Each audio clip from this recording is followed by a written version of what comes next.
बात हुई जिस तरह से कश्मीर की पत्थरबाजी करेंसी चेंज होने से एकदम रुकी और उस पर आपने अपनी बात रखी और बड़े विस्तार से आपने बताया, तो अगला प्रश्न भी इसी से है कि पाकिस्तान को कितना बड़ा झटका इस करेंसी के माध्यम से लगा है? क्या आप समझते हैं कि आतंकवाद पे इस करेंसी के बदलाव से कितनी बड़ी रोक लग सकती है निकट भविष्य में, और पाकिस्तान के रुख में भारत के प्रति जो आतंकवाद को परोसना था या आईएसआई द्वारा जो दूसरी गतिविधियां, हथियार की सप्लाई, ड्रग की सप्लाई, जिससे रियासत के साथ साथ सारे कहीं ना कहीं देश को खोखला करने की योजना थी, तो उस पर किस तरह का असर देखते हैं आप? मेरा ये मानना है, एक तो मैं ये बात करूंगा कि जो भारत है उसका उदय कब से हुआ, उसका जन्म कब हुआ, इसके बारे में किसी को कुछ पता नहीं। पाकिस्तान 1947 में जन्मा है और हमारे शास्त्रों में कहा जाता है कि जिसका जन्म होता है उसकी मृत्यु अवश्य है। और जिस प्रकार से पाकिस्तान के कारनामे हैं उसकी मृत्यु तय है। और लगभग 70 साल, जो हम 70, 80, 100 साल का एक किसी व्यक्ति की आयु गिनते हैं, तो उसी 70 साल बीत चुके हैं, पाकिस्तान का अंत तय है। और पाकिस्तान ये समझता है, पाकिस्तान की सरकार पर कंट्रोल अपना नहीं है, किसी न किसी आईएसआई या दूसरे आतंकवादी संगठन है उनका कंट्रोल रहता है। पाकिस्तान को मजबूरियों से जो भी वहाँ पर आता है उसको कश्मीर का राज अलापना पड़ता है। हालांकि उनको पता है कि 2 दिन जो युद्ध हुए तो उनमें किस प्रकार की करारी हार हुई। और मैं ये भी कहना चाहूँगा कि 1971 में जिस प्रकार का हमने 1 लाख सैनिक जनरल जगजीत सिंह अरोड़ा की अध्यक्षता में पकड़े थे और उनका पूरा बांग्लादेश हमने अलग बना दिया। और उस समय जो शिमला समझौता हुआ उसमें कोई भी निर्णय किया जाता तो वो मुझे लगता था, लेकिन जो दिल ना होने के कारण से, इच्छा शक्ति ना होने के कारण से ये चीज़ें लटक गई। हालांकि इतना युद्ध लड़ने के बाद भी हमें कुछ ना कुछ छम्ब का एरिया या दूसरा एरिया उनको देने पड़े। आज पाकिस्तान को पता है कि वो सीधे युद्ध करके भारत से नहीं जीत सकता है, वो छद्म युद्ध की बात करता है या घुसपैठ के मायने से करता है। और भारत के जो सैनिक हैं आज उनका मनोबल बड़ा ऊंचा है। जो भी मैंने पहले ही कहा अपने कथन में कि जो भी मिलिटेंसी बाहर से आती है उसको कहीं ना कहीं लगाव लग रही है। करेंसी का जो बहुत बड़ा एक माध्यम जो मिलिटेंट्स को बरगला करके फुसला करके भेजा जाता था, आज उस पर भी कहीं ना कहीं चेक लगा है। और आने वाले समय में भारत ने जिस प्रकार से इनका मुंह तोड़ जवाब दिया है, मुझे लगता है कि निश्चय ही जो आतंकवाद है उसका कहीं ना कहीं कमी जरूर आएगी। कमी जरूर आएगी आतंकवाद में, आपका मानना है। तो इसके साथ साथ हालिया कुछ दिन पहले ही अमेरिका में भी चुनाव हुए हैं, डोनाल्ड ट्रंप जीत के आए हैं, जो कई बार चुनाव से पहले मुस्लिम विरोधी बातें करने से चर्चाओं में आए थे। तो किस तरह से आप देखते हैं, क्योंकि कश्मीर के ऊपर अमेरिका का रुख जो है भारत और पाकिस्तान के बीच में कभी मध्यस्थता वाला, कभी उकसाने वाला रहा है। डोनाल्ड ट्रंप के आने के बाद आप भारत और अमेरिका के रिश्तों को, जो आपकी डिप्लोमेटिक पॉलिसीज हैं, उसमें आप इनको किस तरह का बदलाव देखते हैं? दो चीज़ें, इलेक्शन से पहले मुद्दे इस प्रकार के होते हैं, उसमें मैं उस लंबी बात में नहीं जाना चाहूँगा, लेकिन ये तय है कि मैं नहीं कह रहा कि ट्रंप कोई मुस्लिम विरोधी, वो आतंकवाद के विरोधी। और जो ज़्यादा आतंकवाद भारत में आता है वो उन्हीं देशों से आता है जिसमें से मुस्लिम बहुल आबादी है। तो एक मैं अपने मुस्लिम समाज से भी कहना चाहता हूँ, बहुत बहुत से ऐसे हमारे महापुरुष हुए हैं, हमारे शहीद हुए हैं, जो मुस्लिम थे। भारत पाक बंटवारे से पहले इस देश के लिए, इस देश की अखंडता के लिए, इस देश की आज़ादी के लिए बहुत से ऐसे मुस्लिम। लेकिन कहीं मैं ये कहना चाहता हूँ कि मुस्लिम शब्द कहीं आतंकवाद का पर्याय नहीं बनना चाहिए। इस बात के लिए मुस्लिम समाज को सोचना होगा। उनके जो धर्मगुरु हैं या उनके जो बड़े कोई अच्छी जो उनकी क्रीमी लेयर है, जो अच्छे लोग इस देश के बारे में एक अपना विश्वास रखते हैं, कहीं ना कहीं उनको आकर के सामने खड़ा ही होना होगा। ये बड़ा खतरनाक बात है कि मुस्लिम कहीं आतंकवाद का प्राय शब्द ना बन जाए, प्रायवाची शब्द ना बने। इसके लिए मुस्लिम समाज को भी अपने अंदर ये हमने बात की भारत पाकिस्तान की या फिर उसके ट्रंप के जो आने के बाद की, पर इसके साथ साथ बुनियादी बात रियासत जम्मू कश्मीर के लिए ये भी ज़रूरी है। जिस तरह से पिछले दिनों में, लगभग पिछले 1.5 महीने से आपने भी देखा, सारी दुनिया ने देखा पाकिस्तान ने रियासत के गरीब, असहाय और पिछड़े लोगों पर उनको निशाना बना के गोलीबारी की गई और उसमें कहीं ना कहीं मवेशी भी मारे गए, लोगों को भी नुकसान हुआ, घर भी टूटे, फसलें भी बर्बाद हुई। इस सब पर आपकी जो रियासती सरकार है, भाजपा पीडीपी कोalition सरकार, ये आप उन लोगों के लिए किस तरह से सहायता कर रहे हैं, किस तरह की योजना आप उन लोगों के लिए लाए हैं? एक्चुअली जो बॉर्डर का मसला रहता है वो केंद्र सरकार के दायरे में आता है।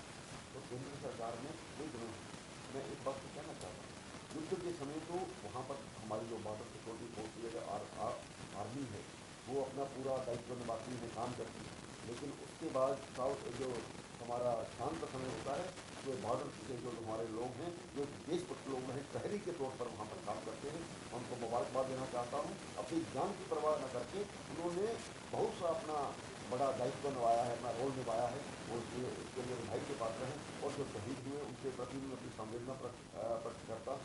लेकिन भारत, ये पाकिस्तान को भी आपके माध्यम से मैं ये कहना चाहता हूँ कि आप हमारे परमानेंट पड़ोसी हो।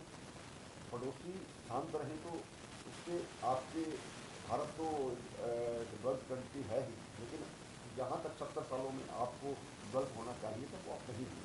तो इस सारे माहौल में हमारी ये कोशिश है कि ये जो लोग बॉर्डर के हैं उनको सही ऐसी व्यवस्था प्रदान की जाए। और मोदी जी की सरकार ने इसके बारे में कहा भी है, बॉर्डर के लोग जो उनके लिए जो परमानेंट मोर्चों की बात की गई, जो घरों में ही इस प्रकार के मोर्चे बने या उनके रहने के लिए ड्यूरिंग द ये जो बैटल पीरियड है उसमें कुछ ना कुछ कम से कम वो गोलाबारी के दौरान या रात के समय वो उन ट्रांजिट कैंप्स में रह सके और बाद में सुबह अपने खेतों में काम करके। इस माहौल में भारत सरकार अग्रणी है। मुझे लगता है जल्द ही इस पर कोई ना कोई निर्णय भी लिया गया है, उसको ये ज़मीन पर ये काम जो है बना रहा है।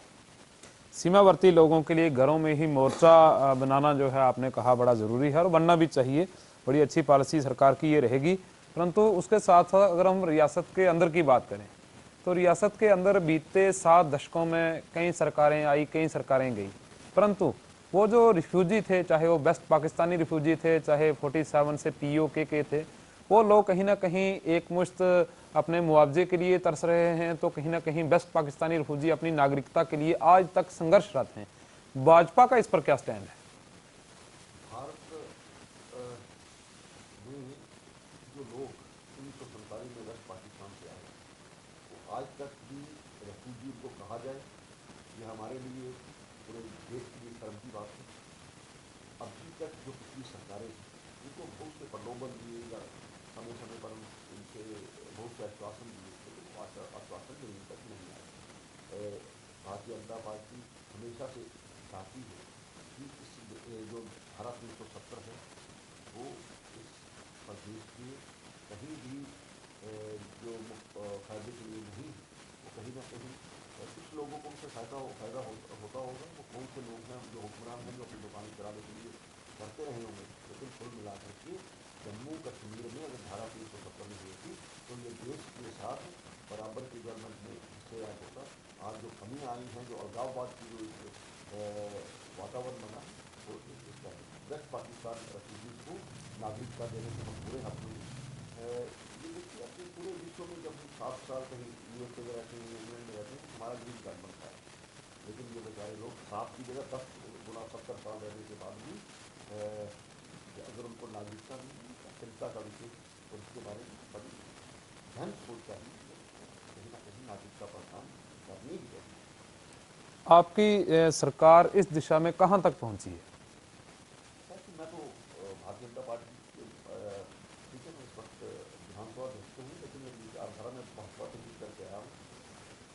मैं ये भी कहना चाहता हूँ, जिन लोगों को 370 कहीं चाहिए तो उनके लिए रखी जाए, लेकिन जम्मू प्रोविंस में जो इस प्रकार की डिमांड नहीं है, अगर इसको हटाया जाता है तो जम्मू के लोग पूरा बाहर से आकर के लगती यहाँ पर लगती है। आज यहाँ पर एम्स बन रहा है, IIM बन रहा है, IIT बन रहा है।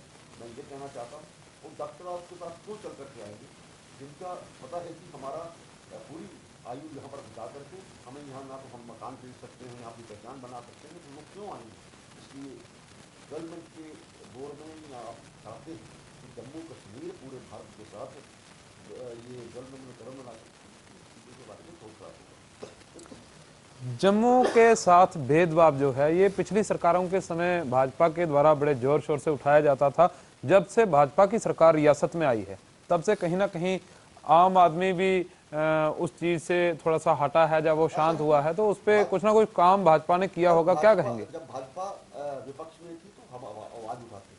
आज भाजपा सरकार में है तो हम काम करके दिखाएंगे और जल्द ही इस पर कोई ना कोई उनको राहत मिलेगी, ऐसा मैं विश्वास दिलाता जो आपने आज तक पिछली 2 साल की जो सरकार हमारी भाजपा पीडीपी गठबंधन रही है, इसमें आपने जो जम्मू वासियों के लिए विशेष कुछ कदम उठाए हैं उन पर अगर थोड़ा सा प्रकाश डालें। हूँ।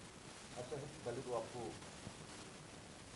मैं ये कहना चाहता हूँ, ये 2 साल की सरकार नहीं रही, मार्च में सरकार बनी थी, अभी नवंबर महीना चल रहा है, कुल मिला के 3 महीने बाद ये सरकार बनी थी और 1 साल और 4-5 महीने के लगभग हमें काम करने का मौका मिला और 1 साल 5 महीने में जिस प्रकार का काम होना चाहिए था वो उससे ज़्यादा काम हुआ है। आज सबसे पहले ये जो हमारी नीति है कश्मीर के प्रति, उसको आपने देखा होगा कि आज जो हमारा गठबंधन का दल है वो भी उसने अपना माइंड, हमारी जो चीफ मिनिस्टर ने साफ कहा है, आतंकवाद के साथ कोई समझौता नहीं है।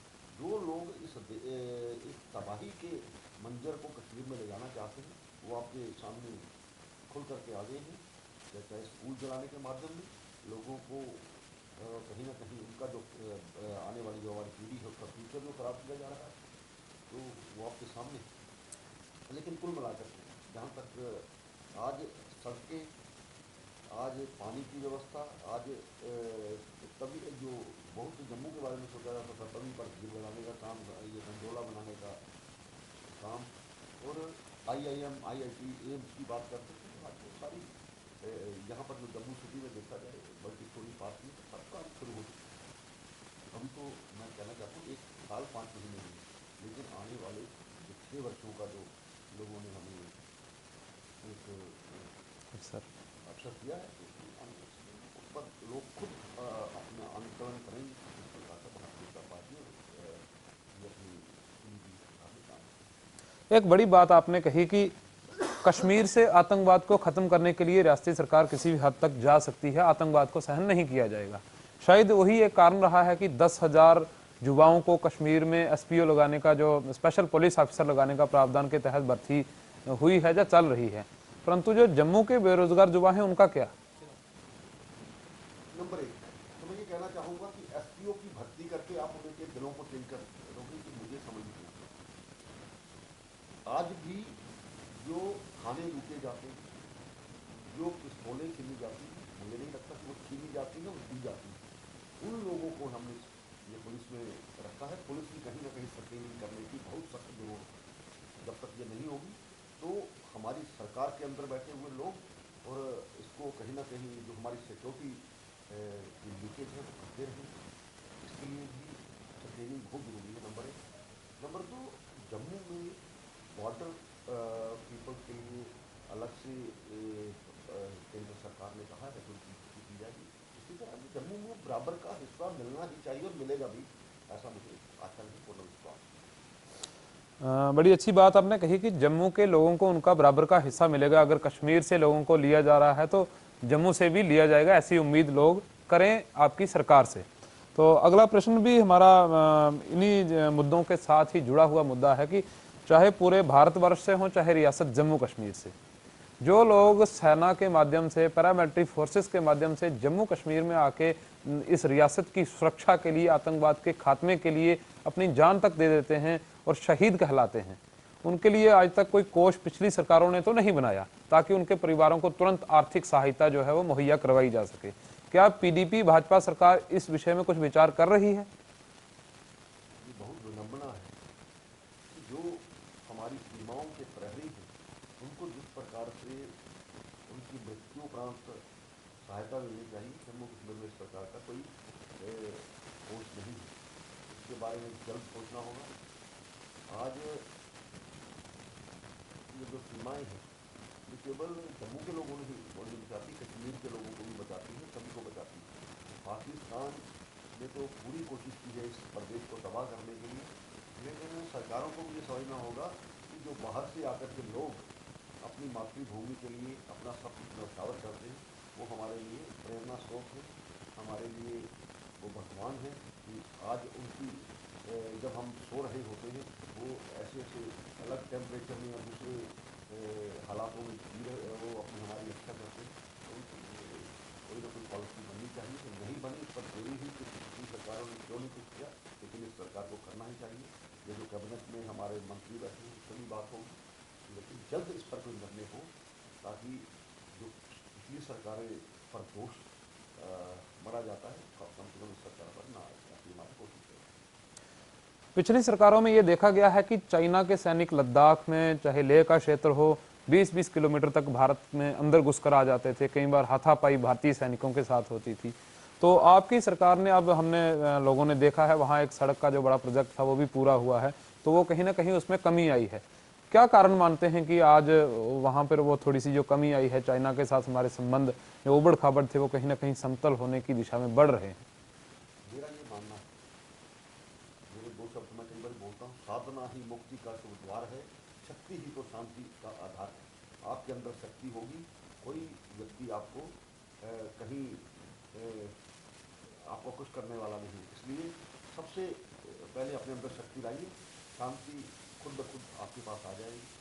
इस तरह का जब वातावरण बनेगा, और पाकिस्तान को तो समझाना, चाइना की जो आपने बात की, चाइना में हमारी कहीं ना कहीं विदेश नीति की कमी रही है। 1962 के युद्ध के बाद हमने जो बहुत एक भूखी खानी पड़ी, वो नेहरू जी उसके लिए बहुत बड़े जिम्मेदार हैं। हमारी लाखों वर्ग किलोमीटर जो जगह चली गई, और नेहरू जी ने ये कह दिया वहाँ पर कुछ उगता नहीं। हम इस भूमि को अपनी मातृभूमि कहते हैं। अगर चाइना के पास भूमि है, कहीं ना कहीं हम हमारी भारत माता का सिर कहीं ना कहीं से कटा है। इसके लिए सही एक ठोस पॉलिसी बनानी चाहिए थी। और जब भारत आज़ाद हुआ, जो हमें, मैं पहले कह रहा हूँ कि हमें जो अपनी शक्ति पैदा